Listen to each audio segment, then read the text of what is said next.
ආච්චි අම්මේ මොනවද කරන්නේ? ඉතින් මම මෙන්න මේ ලස්සන මලක් තියෙනවා. ඒ මල බිඳන් වැටෙනවට මේ පොඩ්ඩක් ආධාරකයක් දෙන්න හදන්නේ. කොට්ටක් හිටවල, කොටු කැල්ලක් හිටවල බඳින්න ඕන අල්ලලා තියෙන. නැත්නම් බිඳන් වැටෙනවා. මොකද ආච්චි අම්මේ මේ මල? මේ මලට කියන්නේ පුතේ ජේබරා මල කියලා. මේ ජේබරා රතු පාට. මේක හරි ලස්සනයි. මොනවද පෝර කොහොම දානද? මලක් පිපිලා තියෙනවා.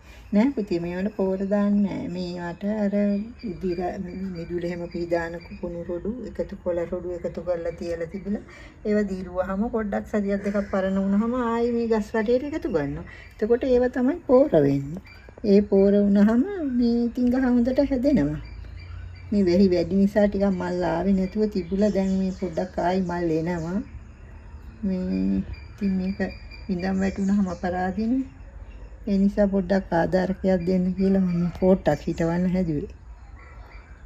මේවා ලස්සන දිය කූඩලු කියලා. මම මේවා ළඟදි ගෙනාවේ. තාම පැල හදාගන්න බැරි වුණා. ජබරා නම් පැල ගොඩක් තියෙනවා මං ගාව.